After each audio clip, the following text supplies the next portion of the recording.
میرے دیدہ ورو میرے دانشورو پاؤں زخمی سہی ڈگمگاتے چلو. شیخ صاحب کا شعر ہے صاحب کا. میرے دیدہ ورو میرے دانشورو پاؤں زخمی سہی ڈگمگاتے چلو. راہ میں سنگ و آہن کے ٹکراؤ سے اپنی زنجیر کو جگمگاتے چلو. میرے دیدہ ورو میرے دانشورو. My beloved chairman, Bilawal Bhutto Zardari صاحب, آنریبل سید مراد علی شاہ صاحب, اسد عظیم سید صاحب, میڈم سر امداد, اور اسٹیج پہ بیٹھے ہوئے منصمین عرفانہ اور ابر سندھو. اسد عظیم سید نے بات کی کہ سندھ آنے میں ہمیں بہت ٹائم لگا. میں سمجھتا ہوں اسد عظیم سید صاحب, آپ تو دریا جیسے ڈرامے لکھنے والے ہو.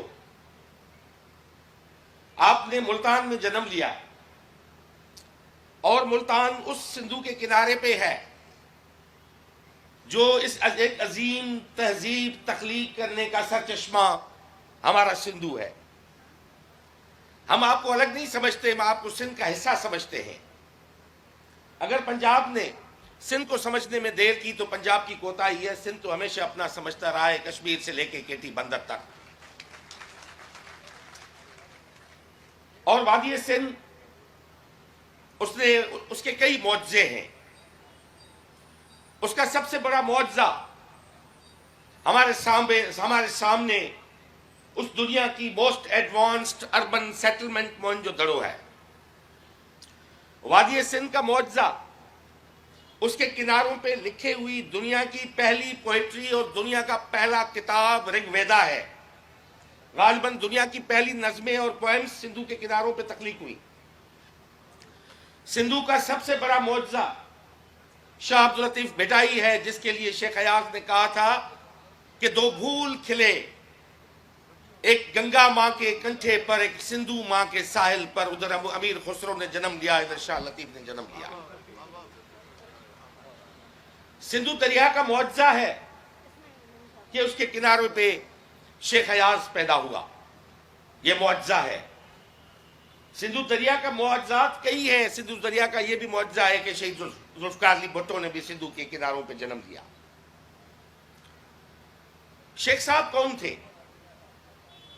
شیخ صاحب وادی سندھ کا, میں سمجھتا ہوں آج کی جغرافیکل حدود میں قید کی ہوئی سندھ, جس میں ہمارے ساتھ گجرات نہیں ہے, راجستھان نہیں ہے, وہ وادی سندھ جو کشمیر سے شروع ہوتا ہے, اس سے بھی اوپر تبت سے ہمالیہ بیسن کی جو سویلائزیشن, انڈس سویلائزیشن ہے, شیخ ایاز اس کا روح اور ضمیر تھا.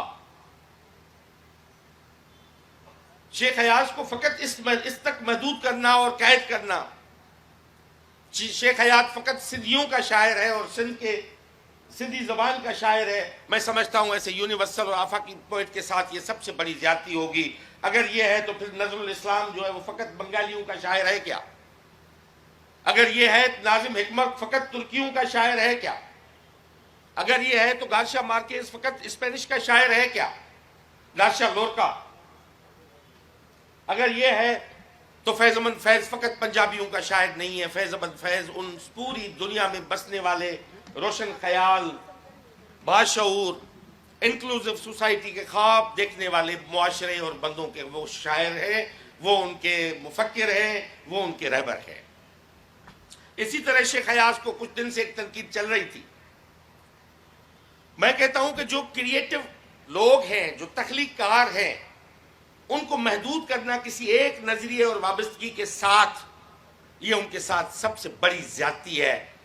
شیخ ایاز اگر جی ایم سید کا شاعر تھا, شیخ ایاز اگر رسول بخش پلیجے کا شاعر ہے, تو شیخ ایاز جو ہے وہ ذوالفقار علی بھٹو اور بلاول بھٹو زرداری کا بھی شاعر ہے. یہ بات ماننی پڑے گی.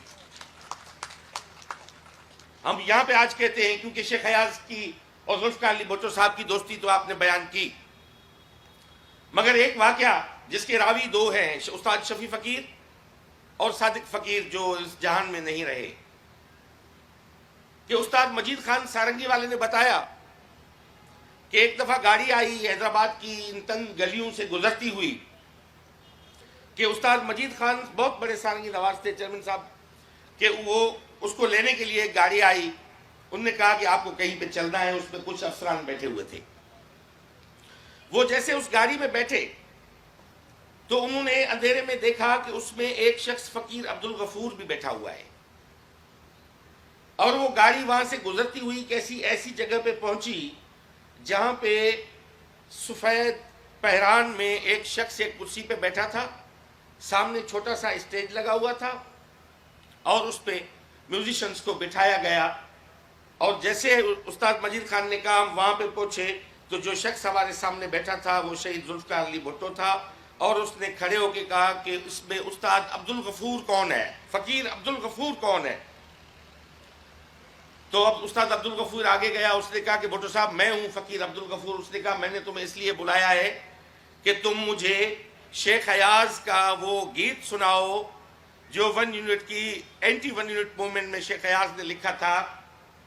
پھر سے اس نے یکتاروں پہ گانا شروع کیا، سندڑی تیسر کیر ندی دو سندو کیر میار ہو یار، گھڑا کھڑی گڑدیوں سب سوڑیوں مردا کئی مہار ہو یار، سندڑی تیسر. بھٹو صاحب نے رقص کیا وہاں پہ. یہ اس کے آج بھی راوی بیٹھے ہوئے ہیں جن کے نام کوٹ کر کے میں نے آپ کو بتایا. میں سمجھتا ہوں کہ آج آپ کا چیئرمین صاحب یہاں پہ آنا یہ سندھ کے فکر کی، سندھ کے تخلیق کی، سندھ کے شعور کی، اونرشپ کی شروعات ہے. اور یہ سندھ جس کو شیخ ایاز جیسے مفکرین نے ایک نئی شکل دی، جدید سندھ جس کو آج جدید سندھ کہتے ہیں، اس کے بانی کاروں میں شیخ ایاز صاحب بھی ایک تھے. اور شیخ ایاز صاحب کی پوری شاعری